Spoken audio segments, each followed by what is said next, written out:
Ako si Joseph, 22 years old, at ito ang simula ng kwento ko na hindi ko akalaing magsisimula lang sa isang brief.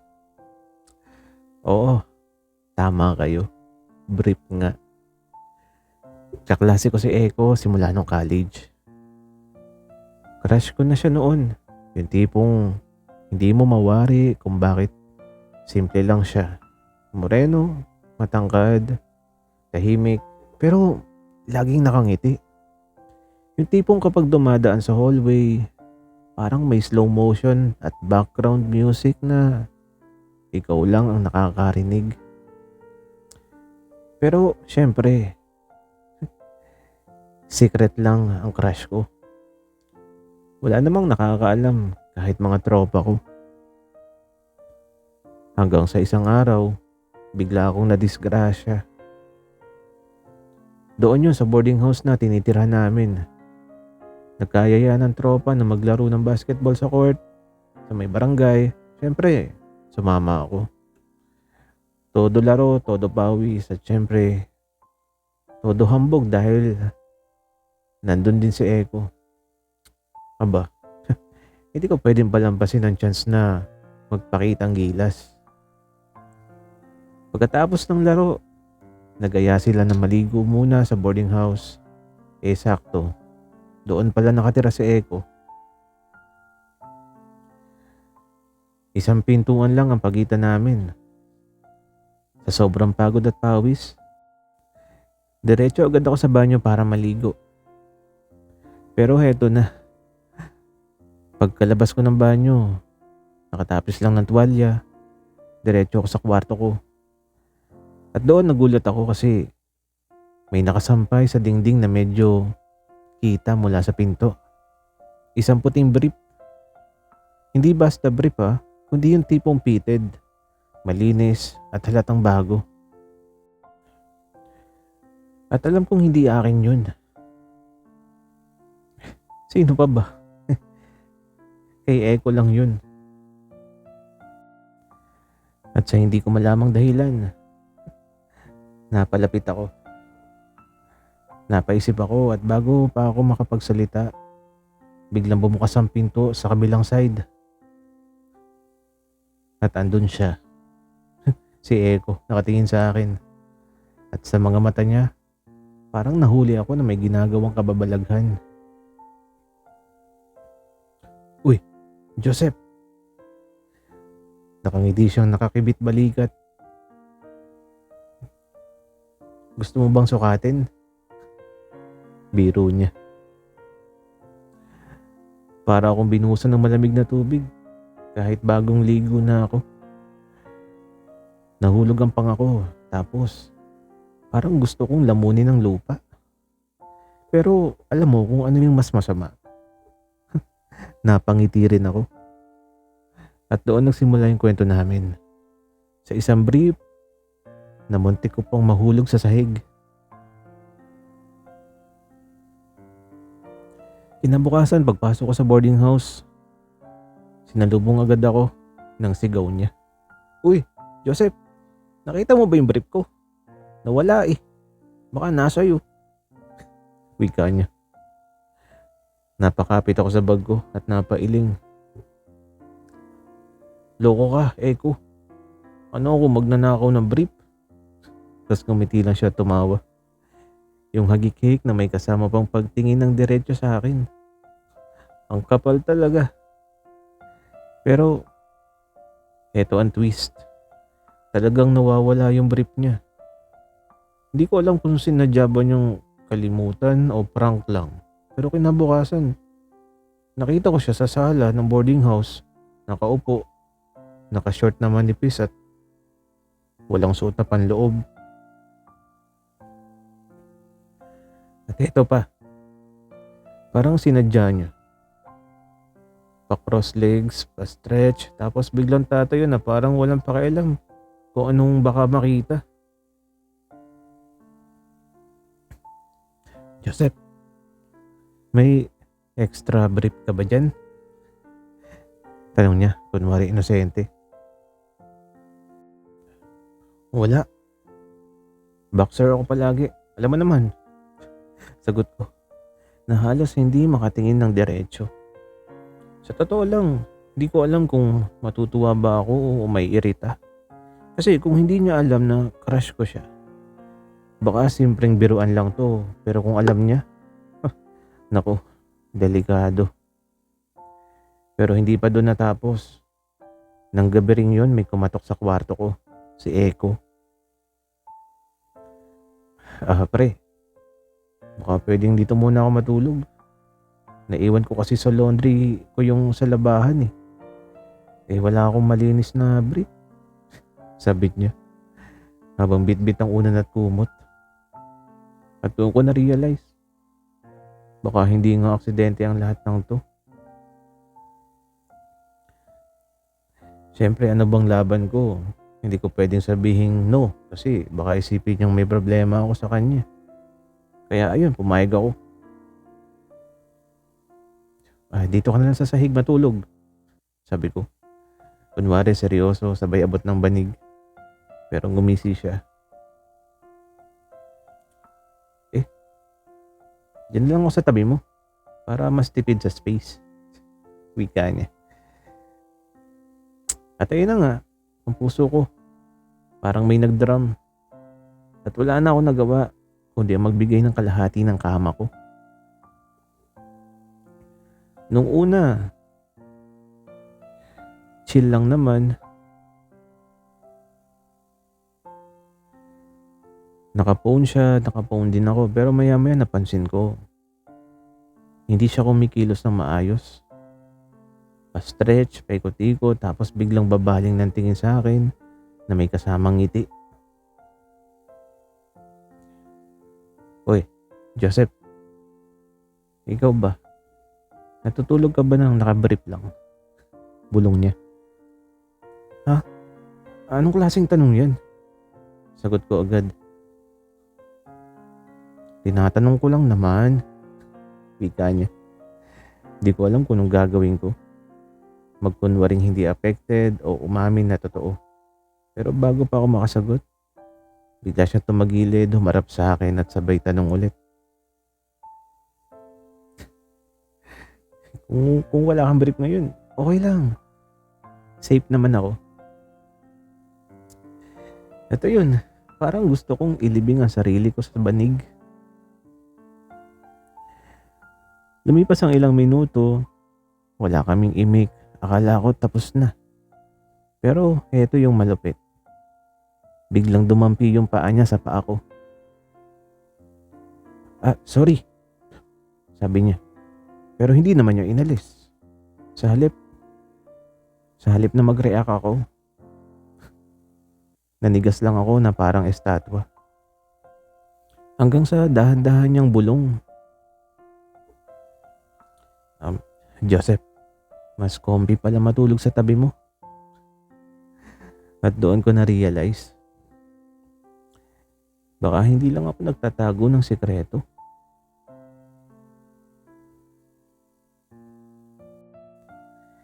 Isang hapon, nakatambay kami ni Echo sa boarding house, sabay naglalaba. Ako simple lang, mga t-shirt, maong, medyas. Si Echo naman, biglang naglabas ng pulang brief. At hindi lang basta pulang brief.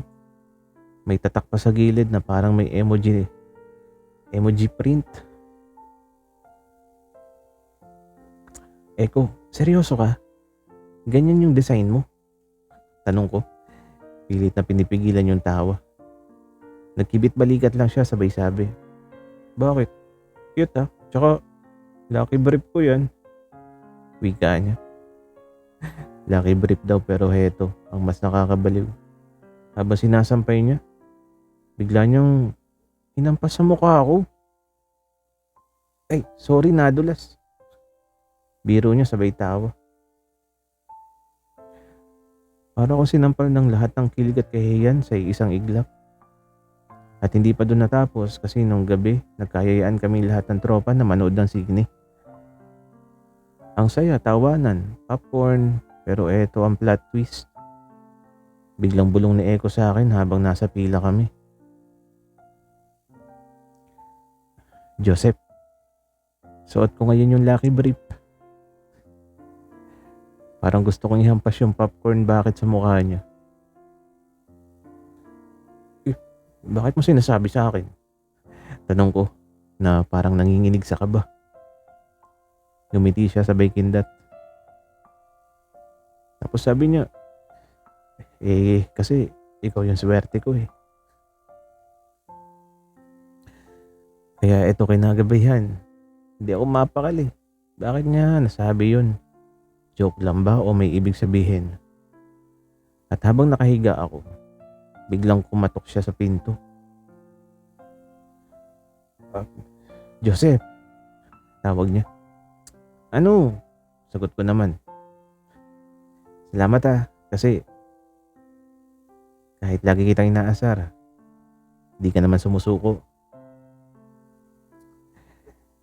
At sa unang pagkakataon, seryoso yung tono niya. Basta, tandaan mo, kahit mawala lahat ng brief ko, ikaw yung gusto kong lagi kong kasama. Wika niya. At doon ko naisip, baka hindi na lang pala biro ang lahat. Isang gabi, nagkayayaan ng tropa na mag-inuman sa sala ng boarding house. Siyempre, game ang lahat. Tawa dito, shot doon, kantahan sa gitara. Pero siyempre, si Eko, hindi nawala yung pang-aasar niya sa akin. Pre, mag-shot ka na. O baka wala kang brief kaya hindi ka makasabay. Wika niya. Ano ba Eko? Sagot ko habang nagtatawanan sila. Pero habang tumatagal ang inuman, medyo nalasing siya. At kapag nalalasing si Eko, lalong dumadaldal. Hanggang bigla siyang tumayo, kinuha yung baso niya at nagsalita.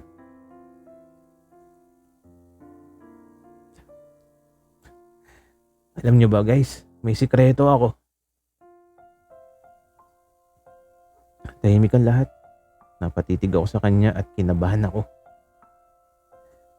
May isang tao dito sa boarding house na special para sa akin. Dugtong niya. Napatingin ang lahat sa akin. Ewan ko ba kung bakit pero ramdam kong ako yung tinutukoy. Tapos sabi pa niya, special kasi siya lang yung nakakakita sa brief ko. Gagi. Nagtawa na ng mga tropa, naghihiyawan, nagkantsawan. Tapos sabi nila, Uy, Joseph, ikaw yun.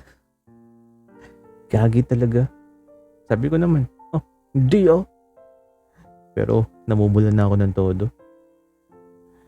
Si Eko naman nakatingin lang sa akin. Sabay kindat.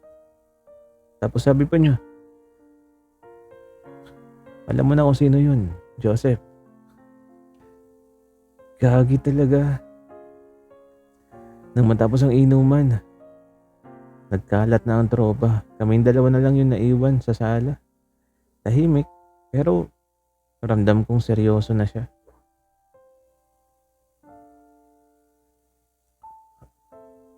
Joseph, totoo yung sinabi ko kanina. Special ka sa akin. Hindi lang dahil sa brief. Hindi lang dahil sa asaran. Special ka kasi ikaw yung lagi kong hinahanap. Mahina niyang sabi. Hindi ako nakapagsalita agad pero para ako nahulog sa bagid sa kilig. Tapos sabi pa niya, ikaw, Joseph, ako rin ba? Wika niya na diretsong nakatingin sa mga mata ko. At sa unang pagkakataon, wala na akong takas. Kaya sabi ko, oo, Eko. Ikaw rin. At doon nagsimula yung totoong kwento namin. Hindi na lang tungkol sa brief, kundi tungkol sa amin. Kinabukasan, sabay kami pumunta sa grocery. Ang rason, sabi niya, kailangan niya daw ng bagong stock ng brief. Siyempre, napapailing na lang ako. Joseph, ikaw yung pumili. Alam ko, kilala mo na yung taste ko. Wika niya. Kaya sabi ko, aba, excuse me. Hindi ako expert sa brief mo, no? Sagot ko, habang pilit kong pinipigilan ng tawa. Pero ayun, napilitan akong magbukas ng rack at mamili. E di ayun, hawak ko yung isang pack ng 3 brief, tapos biglang dumampi yung kamay niya sa kamay ko. Parang eksena sa pelikula, slow motion, tapos nagtago yung mga mata namin. Di ko alam kung titili ako sa loob o tatakbo pa palabas ng grocery. Uy, bulong niya. Hindi inaalis yung kamay niya. Mukhang bagay sa akin, no? Wika pa niya. Hindi ko na alam kung brief yung tinutukoy niya o yung moment naming dalawa. Pero pag uwi namin, bitbit niya yung paper bag sa boarding house. Nakakatuwaan pa yung tropa, pero ako at siya nagkulong sa kwarto ko sandali. Joseph, sabi niya habang nakaupo sa kama. Naalala mo nung una tayong nagtabi? Sabi ko, kompi ka katabi. Oo, sagot ko na kinakabahan. Tapos bigla niya akong hinila at bago ko pa namalayan, nagdikit na yung mga kamay namin. Hindi na biro, hindi na asaran, totoo na. Ramdam ko yung init ng palad niya at hindi niya binibitiwan.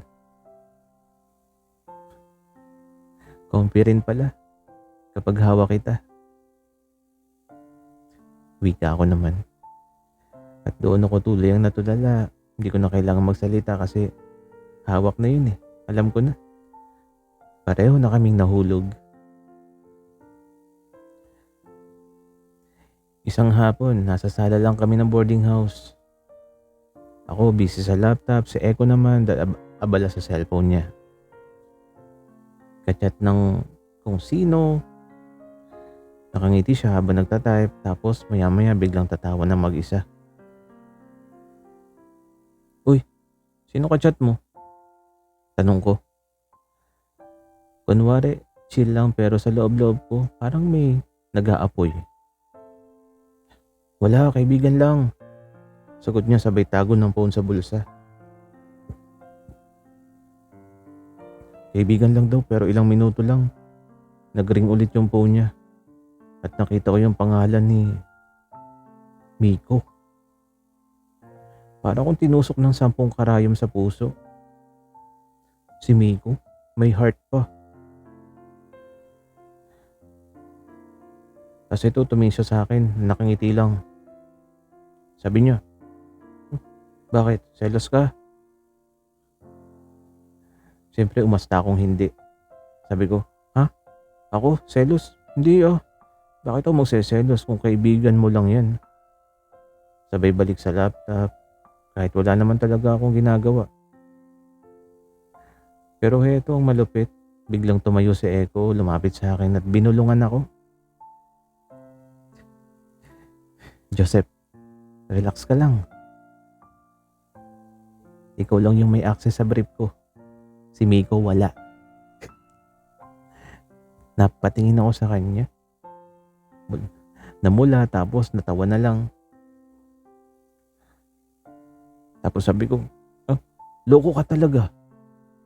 Sabay tulak sa kanya. Pero bago siya lumayo, bigla niyang hinawakan yung kamay ko ng mariin na may kasamang seryosong tingin. Selos ka kasi akin ka. Wika niya. At doon ko lang naramdaman, hindi lang pala ako nagbabantay, kundi siya rin. Kinagabihan bago kami matulog, iniwan niya ang isang pack ng bagong brief sa unan ko. Tapos sabi niya, para sa'yo yan. Para lagi mong maalala na ikaw lang. At syempre, hindi ko na mapigilan yung ngiti ko. hanggang makakatulog.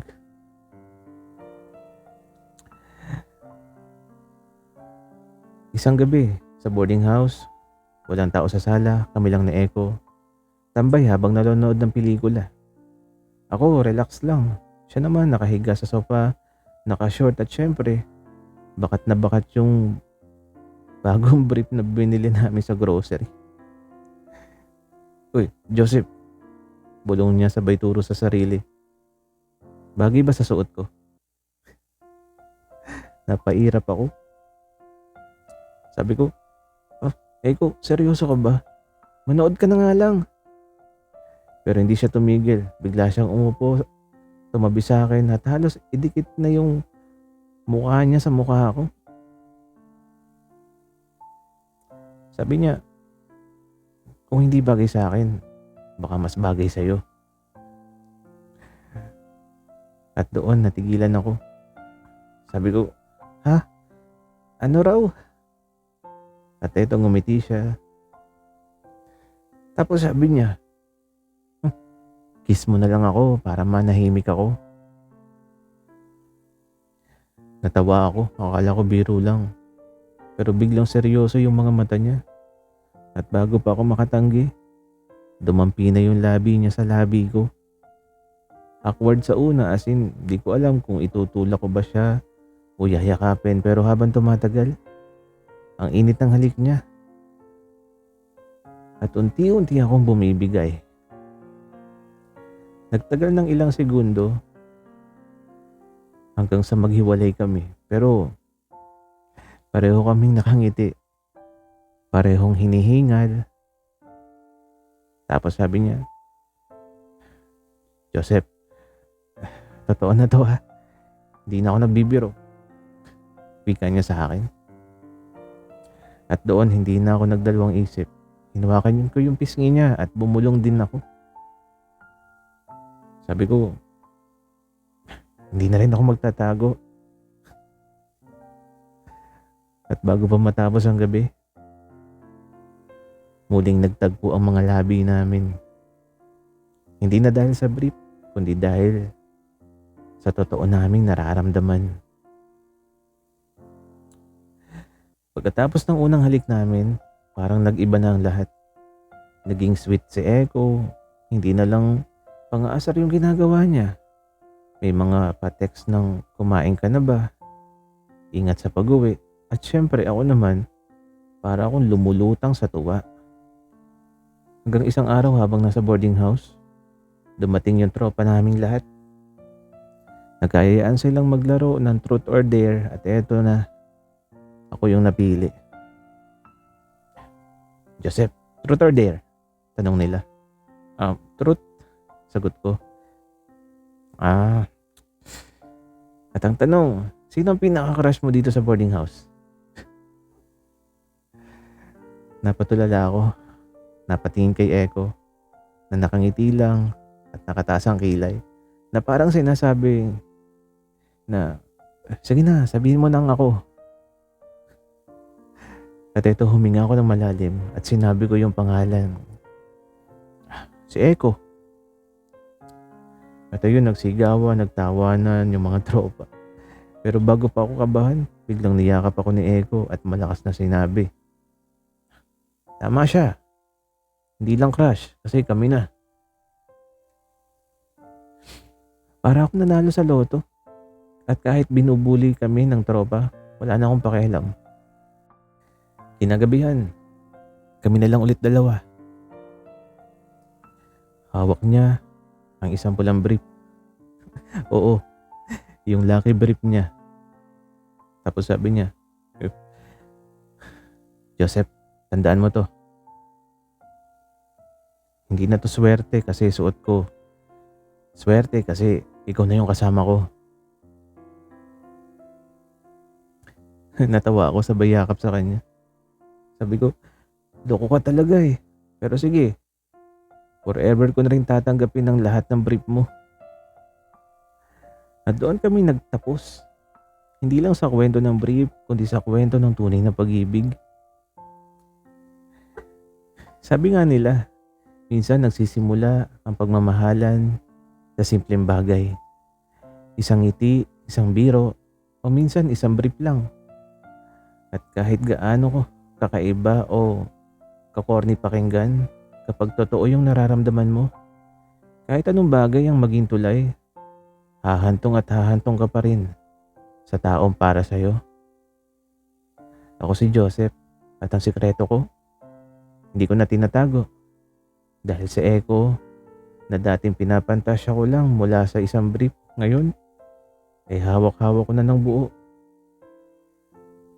At ito ang kwento naming dalawa.